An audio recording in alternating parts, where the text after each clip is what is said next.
Occasion ఏదైనా location ఎక్కడైనా తెలుగువారి వేడుక అంటే ఆలివ్ మిఠాయి ఉండాల్సిందే. మిఠాయి అంటే ఆలివ్. देवियों और सज्जनों, मैं कर्नल सोफिया कुरैशी और मेरे साथ विंग कमांडर व्योमिका सिंह आज आपको 6 से 7 मई 2025 की रात 1:05 से 1:30 बजे के बीच भारतीय सशस्त्र बलों द्वारा अंजाम दिए गए ऑपरेशन सिंदूर के बारे में जानकारी देंगे। ऑपरेशन सिंदूर 22 अप्रैल को पहलगाम में हुए विभत्स आतंकवादी हमले के शिकार मासूम नागरिकों व उनके परिवारों को न्याय देने के लिए लॉन्च किया गया था। इस कार्रवाई में 9 टेररिस्ट कैंप्स को टारगेट किया गया और पूरी तरह से इसे बर्बाद किया गया। पाकिस्तान में पिछले 3 दशकों से टेरर इंफ्रास्ट्रक्चर का निर्माण हो रहा है। इसमें recruitment, indoctrination centres, training areas व लॉन्च पैड शामिल थे, जो पाकिस्तान और पाक अधिकृत जम्मू कश्मीर POJK दोनों में फैले हैं। Operation Sindoor was launched by Indian Armed Forces to deliver justice to the victims of Pahalgam terror attack and their families. 9 terrorist camps were targeted and successfully destroyed. Over the last 3 decades, Pakistan has systematically built terror infrastructure. It is a complex web of recruitment and indoctrination centers, training areas for initial and refresher courses, and launch pads for handlers. These camps are located both in Pakistan as well as Pakistan-occupied Jammu and Kashmir areas. Some of the well-known training camps are located, as you can see on the screen. They are distributed from Sawai Nala in the north, counting to approximately 21, ending at Bhagalpur to the south. इन लक्ष्यों का चयन विश्वसनीय intelligence सूचनाओं के आधार पर हुआ, ताकि आतंक गतिविधियों की रीढ़ तोड़ी जा सके, और यह खास ध्यान दिया गया कि निर्दोष नागरिकों और सिविलियन इंस्टॉलेशन को नुकसान न पहुंचे। The selection of these targets for Operation Sindoor was based on credible intelligence inputs and role of these facilities in perpetrating the terror activities. The locations were so selected to avoid damage to civilian infrastructures and loss of any civilian lives. This was done with due diligence, and the camps selected for targeting and their engagement will now be shown to you one by one. POJK ये targets मैं आपको बताना चाहूँगी। सबसे पहले सवाई नाला camp Muzaffarabad, जो कि POJK के लाइन ऑफ कंट्रोल से 30 किलोमीटर दूर है। यह एक लश्कर तोयबा का ट्रेनिंग सेंटर था। 20 अक्टूबर 2024 सोनमर्ग, 24 अक्टूबर 24 गुलमर्ग, 22 अप्रैल 2025 पहलगाम, इन हमलों के आतंकियों ने यहीं से प्रशिक्षण लिया था। सैयदना बिलाल कैंप जफराबाद, यह एक जैश ए मोहम्मद का स्टेजिंग एरिया है।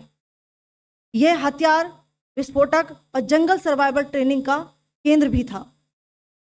गुलपुर कैंप कोटली, यह LOC से 30 किलोमीटर दूर था। लश्कर तोयबा का बेस था, जो रजौरी पुंछ में सक्रिय था। 20 अप्रैल 2023 को पुंछ में और 9 जून 2024 को तीर्थ यात्रियों के बस हमले में यहीं से आतंकी को ट्रेन किया गया था।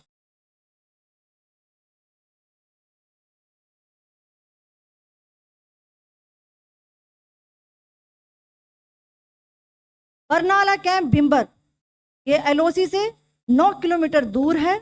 यहाँ पर हथियार, हैंडलिंग, IED व जंगल सर्वाइवल का प्रशिक्षण केंद्र था। अब्बास कैंप कोटली,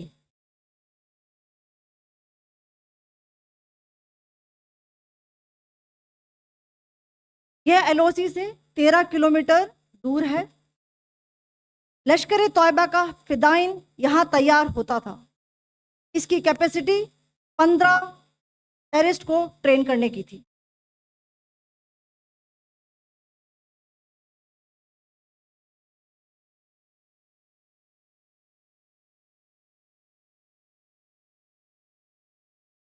अब मैं पाकिस्तान के अंदर के टारगेट से अवगत कराना चाहूंगी।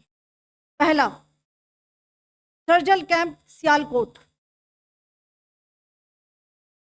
यह अंतर्राष्ट्रीय सीमा से 6 किलोमीटर की दूरी पर है, सांबा कठवा के सामने।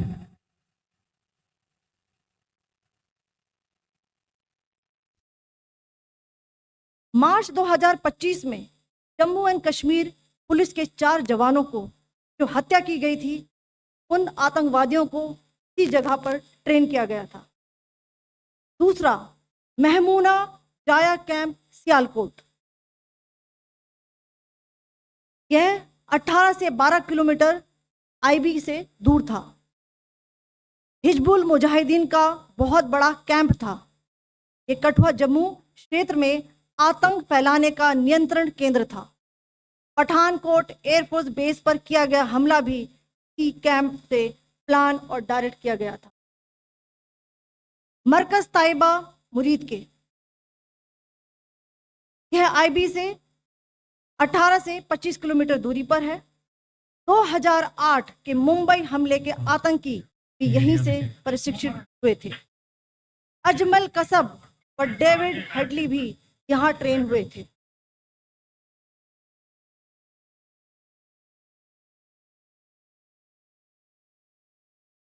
आगे दूसरा आया।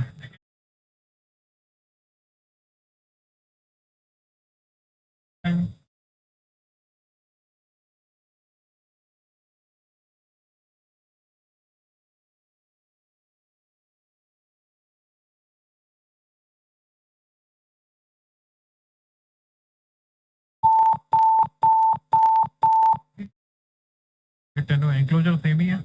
Just hit the target.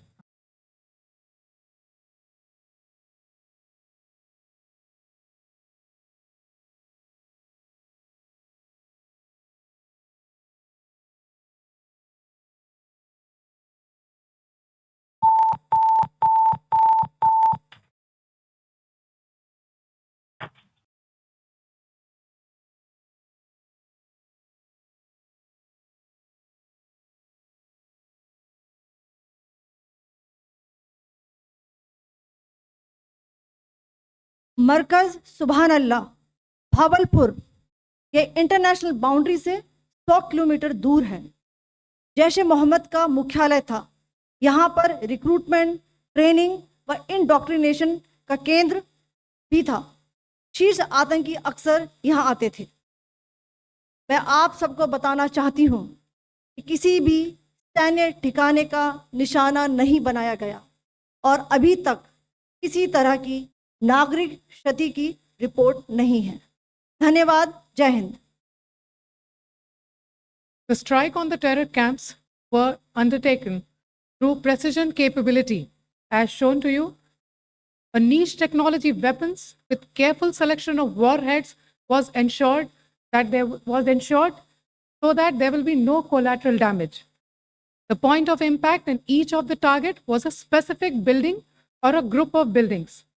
All the targets were neutralized with clinical efficiency, and the results reiterate the professionalism of the Indian Armed Forces in the planning and execution of their operations. No military establishments were targeted. India has demonstrated considerable restraint in its response. However, it must be said that the Indian Armed Forces are fully prepared to respond to Pakistani misadventures, if any, that will escalate this situation. Jai Hind, and thank you very much. Ladies and gentlemen, friends in the media, I ask your indulgence today in view of the fact that this is still an evolving situation. We will therefore not be able to take questions and answers today, but we will come back for more updates and more briefings shortly. Thank you all very much for joining us this morning. Thank you. Suman టీవీలో మీ personal and business promotions కోసం కింది నెంబర్కి contact చేయండి.